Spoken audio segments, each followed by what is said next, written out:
E aí, gente, tudo bem? Hoje eu estou aqui para falar sobre o que ficou conhecido como República Oligárquica, Primeira República, República dos Coronéis e República do Café com Leite. É o período que vai entre 1894, com o governo de Prudente de Moraes, até 1930, quando Vargas chega ao poder. A proclamação da República, em 15 de novembro de 1889, fez com que o Brasil amanhecesse no dia 16 sem poder imperial. O ente político que por mais de 50 anos havia organizado o espaço político brasileiro. Nessa medida, a primeira década republicana foi marcada por acomodações nos estados brasileiros, dos grupos políticos que pretendiam exercer o domínio em cada um desses estados. Essa instabilidade foi causada em grande parte pela Constituição de 1891, que, ao estabelecer o princípio federalista, retirou do poder central a prerrogativa que existia desde os tempos do Império de organização do poder político. Mas essa não vai ser a única contribuição da Constituição de 1891 para o fortalecimento dessas oligarquias estaduais. Apesar da inspiração liberal, essa primeira Constituição republicana ficou marcado pelo seu caráter aristocrático. O direito de votar e ser votado ficou restrito aos homens maiores de 21 anos e alfabetizados. Além desses entraves à participação política da população, ainda existia a não obrigatoriedade do voto. Sendo assim, a participação dos eleitores nas eleições variou nesse período da Primeira República entre 4% e 6%. Esse 6% atingido na eleição de Júlio Prestes, em 1930. A principal inovação da Constituição de 1891 foi a descentralização administrativa, que produziu ampla redistribuição de poderes nas três esferas do governo. Os estados alcançaram grande autonomia econômica e administrativa, podiam fazer as suas próprias constituições e passaram a eleger os governadores, em muitos casos chamados de presidentes dos estados. Além disso, os estados podiam arrecadar parte dos impostos provenientes da exportação, que era a principal fonte tributária do país. Podiam também cobrar impostos interestaduais e realizar empréstimos externos.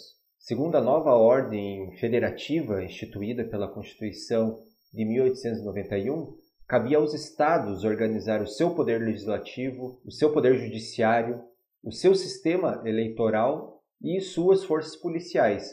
Cabia também aos estados organizar os seus municípios. Em todo o país, os municípios beneficiaram-se dessa descentralização, aumentando a arrecadação, por exemplo, com os impostos. As lutas pelo poder político eram travadas no âmbito municipal, estadual e federal.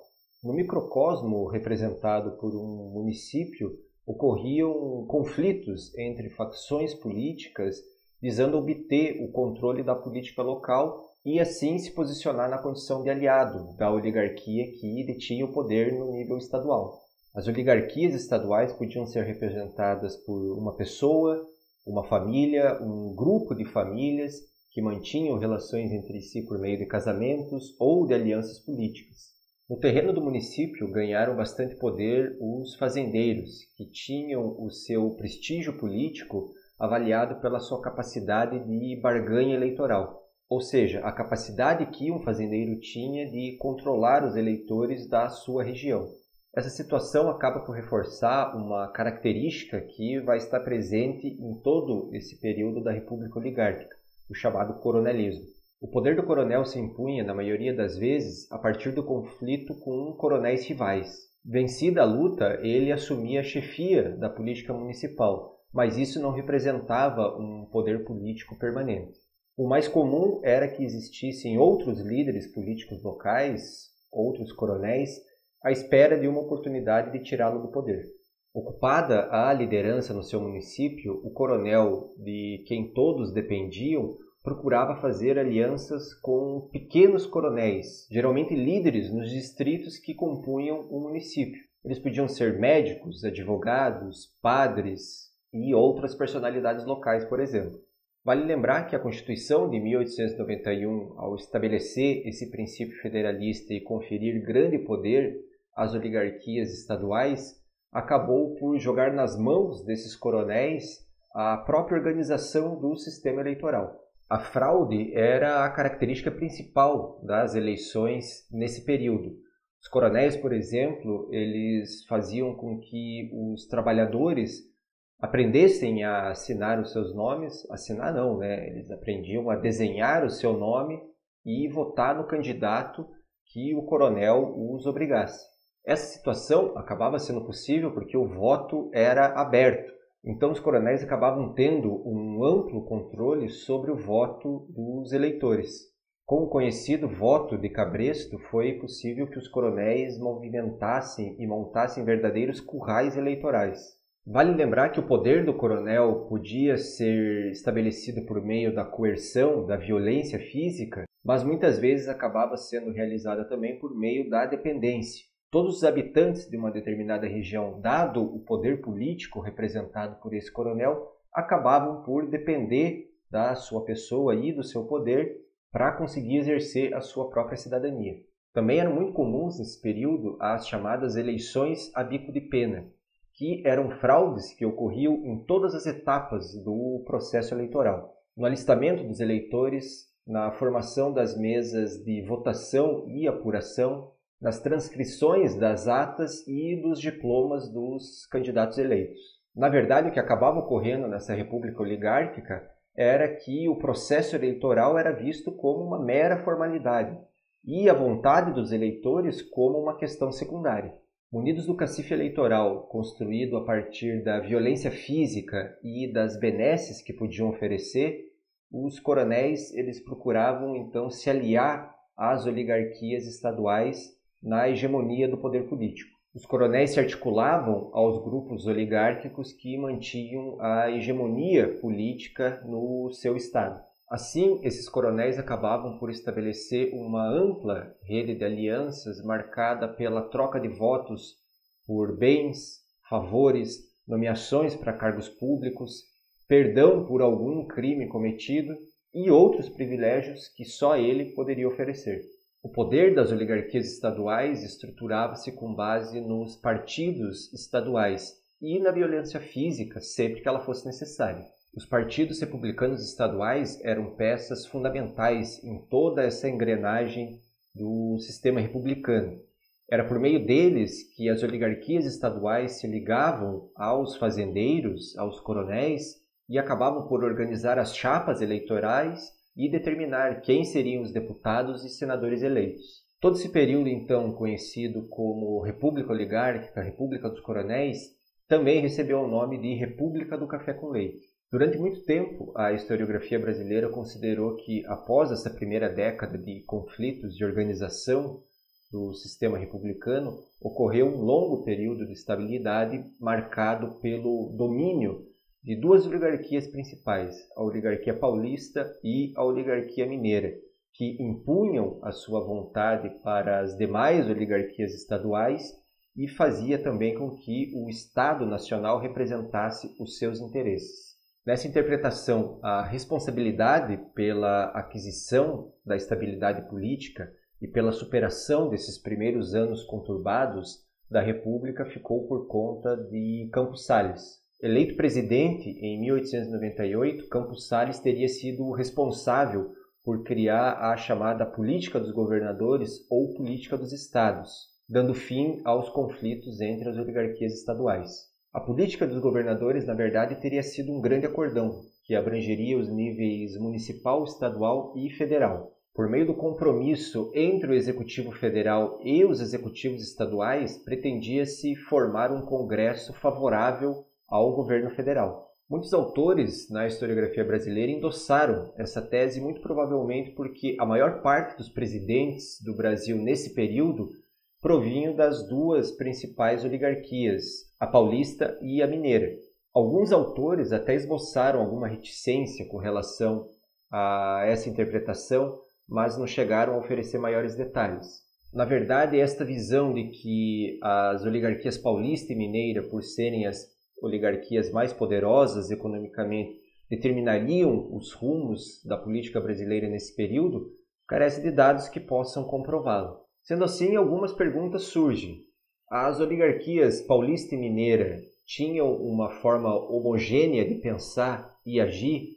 O Estado Nacional era um representante puro e simples da vontade dessas oligarquias mais poderosas. As outras oligarquias estaduais excluídas da divisão do poder político nunca se manifestaram? Na verdade, o primeiro problema começa com o próprio nome, República do Café com Leite. Tanto São Paulo quanto Minas Gerais eram grandes produtores de café. São Paulo tinha, sim, uma economia mais dinâmica do que, na verdade, todos os outros estados brasileiros.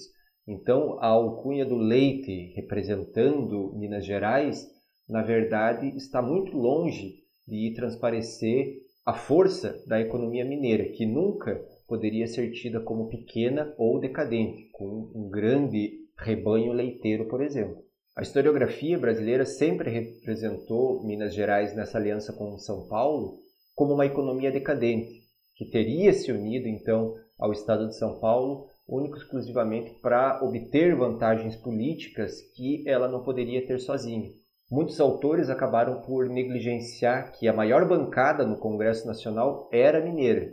E, além disso, Minas Gerais possuía o maior contingente eleitoral do país. No início dos anos 2000, uma nova interpretação para esse período buscou afirmar que, na verdade, a estabilidade política de toda essa república oligárquica foi obtida não por meio de alianças que se impunham sobre outras, mas por meio da própria instabilidade das alianças entre as oligarquias estaduais que tinham que ser feitas a cada eleição.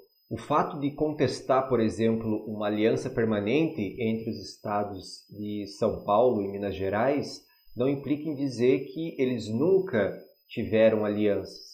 Na verdade, os dois estados tiveram momentos que iam da aproximação mais desconfiada até a oposição mais ferrenha entre eles. Sendo assim, o que conferiu estabilidade política ao regime não foi a aliança entre Minas e São Paulo e a imposição do seu poder político sobre outras oligarquias, mas sim a própria instabilidade dessa aliança e da aliança com outras oligarquias estaduais que acabava por impedir, então, a monopolização do poder. Os chamados estados satélites ou oligarquias de segunda grandeza eram extremamente importantes nas alianças que faziam com as oligarquias mais poderosas. E a cada eleição os pactos e alianças tinham que ser refeitos. Contudo, não eram apenas essas oligarquias de segunda grandeza como Rio Grande do Sul, Rio de Janeiro, Bahia, que eram importantes no xadrez político da Primeira República.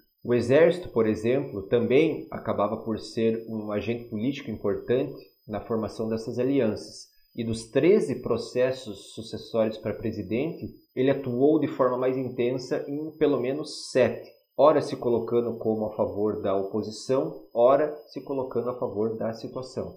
Por fim, a imagem de um Estado nacional que apenas representava os interesses da classe cafeicultora também não resiste a uma análise mais apurada. Um exemplo disso foi a celebração do Convênio de Taubaté, em 1906. Por meio dele, o governo brasileiro se comprometia a comprar o excedente de café produzido, buscando regular o preço do produto no mercado internacional. Em um primeiro momento, se pode pensar que sim, esse era um mecanismo que podia demonstrar com muita clareza que o Estado Nacional representava os interesses dos cafeicultores. Contudo, as primeiras falas que sugeriam a criação de um mecanismo destinado a controlar os preços do café no mercado internacional já haviam surgido lá em 1895, por meio de um deputado do Rio de Janeiro.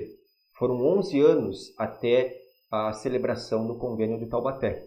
Se os cafeicultores tivessem tanta força política assim e se o Estado Nacional apenas representasse os seus interesses, esse acordo já teria sido assinado muito antes. Mais uma evidência, então, de que a própria classe cafeicultora não pensava de maneira homogênea foi que, até a celebração desse Convênio de Taubaté em 1906, existiram várias propostas partindo de São Paulo, Minas Gerais e Rio de Janeiro para regular os preços do café no mercado internacional.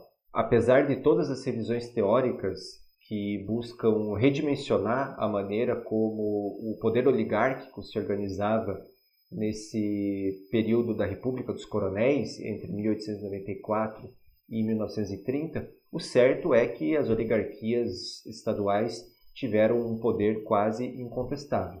A ruptura só aconteceria com Vargas em 1930, mas isso fica para uma próxima aula. Até lá, tchau!